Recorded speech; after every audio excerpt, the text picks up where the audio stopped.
I stand before you guys to tell you I have no idea what's going to happen in chapter 1074. Oda has bamboozled me every single chapter, and since Wano, honestly. Like, I didn't think Green Bull was going to show up. What about Shanks showing up and doing what he did to him? Scared me. I'm still shook. I'm still shaking in my boots, just like Green Bull. So now, in chapter 1074, anything is possible.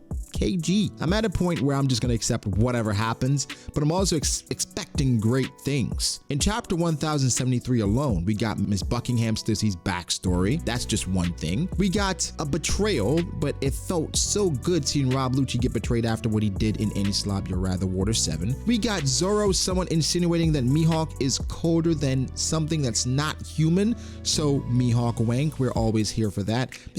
Quickly, there are people out there that somehow, some way gets triggered when I hype up Mihawk, but then they know that I'm a Shanks guy. So I'm like, what is the issue with me hyping Mihawk, even though I think Shanks is stronger, but understanding that Shanks will not walk over Mihawk and it will come down to probably the last attack. Literally, that's how I view Mihawk. And people get mad when I hype Mihawk. He's just that guy. I'm not making things up. These are things Oda's put in the story. He's not just sexy, okay? He doesn't just have insane drip, the cross, the sword, the demeanor. Oda has put in the story to let us know time and time again that Mihawk is that guy. Now, something people mention all the time is that, hey, Mihawk back in Marineford, he was trying to figure out how strong Whitebeard was. If you're strong as well, why would a strong combatant do this? He's a weakling. Oh, guys, I have something for you, right? It's time to address this because Sandman AP, and you guys can't flip-flop. We trust Sandman AP because he's a native Japanese speaker and he gives us all the translations for anything One Piece. This is what he had to say on Mihawk attacking Whitebeard. The first thing was an old data book, an old translation that someone asked Sandman about, saying, hey, since you're doing God's work and we're on the Shanks topic, is this translation correct? Were they equals? Thanks in advance. Translation says, a glare that scares the Sea Kings. Shanks was once as powerful as the world's best swordsman. Even when he met a Sea King called the Lord of the Coast, he took care of it with a single word, Usuru, get lost.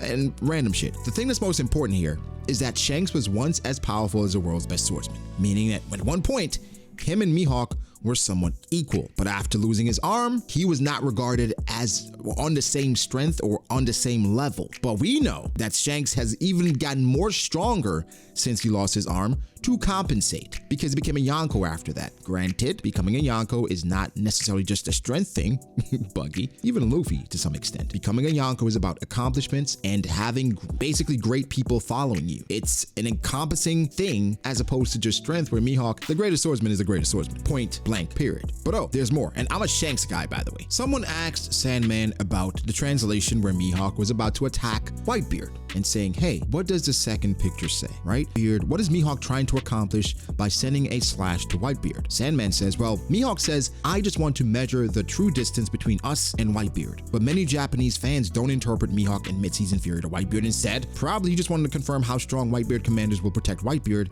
and show it's not easy to reach him despite Whitebeard being near. Well, that's crazy. So in so many different aspects, the story is telling us Mihawk is that guy, and Oda is showing us time and time again that he is to be respected. Now, back to the chapter. Again, Zoro gave us some Mihawk wanking and also showed us that he's probably on par with where S-Hawk is right now. Granted, people are saying S-Hawk is still a kid. Why are we comparing Zoro to a kid?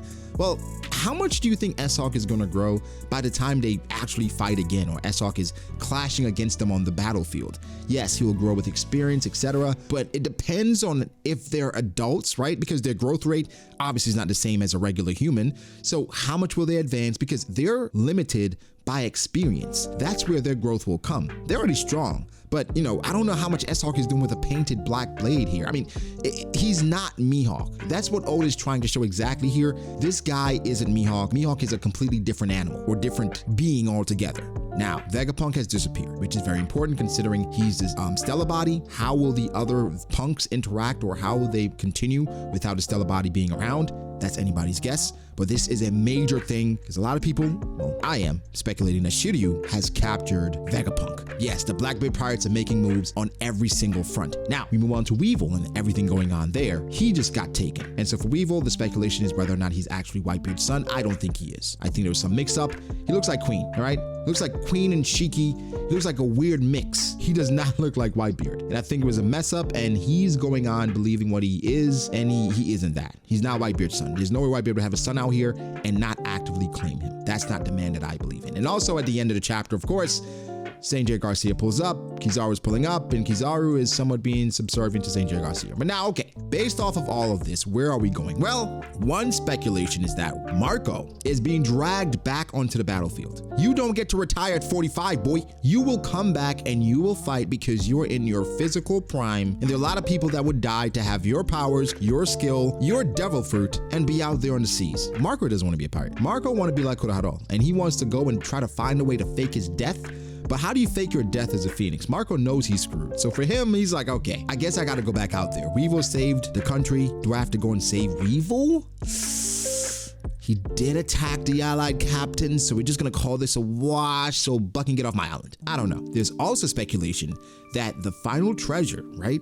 The final poneglyph is actually on Sphinx. I don't know how true that is. I would like for it to be true because that would be really dope considering Whitebeard was over Fishman Island, but I don't know. But Marco is being forced back into action. Oda will not let Marco go away. Oda let every other character, every other support character go away. He will not let Marco go away. And so Marco has a role to continue to play. Yes, the stars are here, Marco, but you can be much more than a role player. All right, so Marco's gonna be forced back into things, working with Miss Bucking, which will be interesting as heck.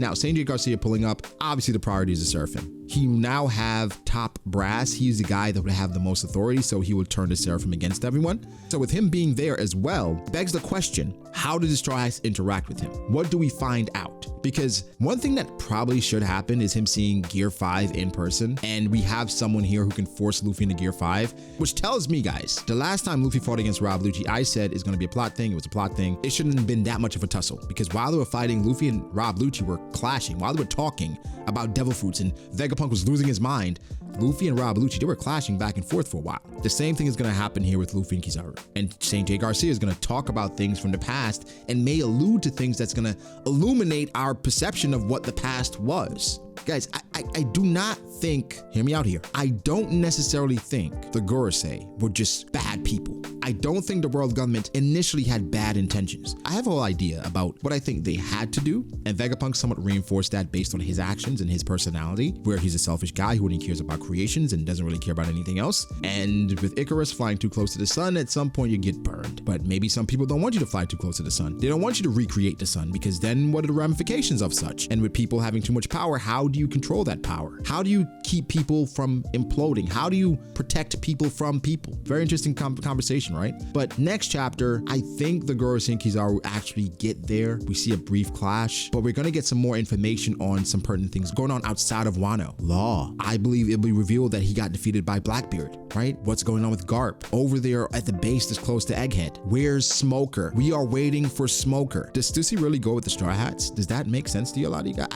Guys, I think Stussy gets taken out here. I think this is our final straw, right? I think the egg gets cracked here. That's it. So overall, I think it'll be a fantastic chapter. We will start to get some more action and wrap up and try to get out of Egghead. Vegapunk has disappeared. We're not sure if Bonnie has as well. Something to also think about is Rikuma's memories. What if you get transported when you touch his memories as well, right? Like he transports you when he touches it with his palm. What if his memories literally pull you in to an experience? Wouldn't that be wild? Because it's sensory, right? And One Piece and One Piece magic, I would not be surprised. At this point, I am super excited about the Gorosei because we're finding out more. I think shout out to just the Japanese speakers and people that understand translations, because they've been giving us some more context and illumination on what Oda's trying to portray here on the stars. And so even with things like Robin and what happened to her hometown and just how O'Hara is important to the future of the world, and when we saw Professor Clover with all those moons, but they actually probably are planets. I want to hear the government side of the story. What were they trying to accomplish? Is the Celestial Dragons, are they a necessary sacrifice to keep the world turning the way it is? The cleansing happens ever so often, but is it to prevent people from finding out the past? Because the past is something that can be replicated, but it should not be. Give me your thoughts, guys. What do you expect for chapter 1074? It's going to be great. It's going to be golden. It's going to be beautiful. I cannot wait. But guys, give me your thoughts below. But man, how strong is St. J. Garcia?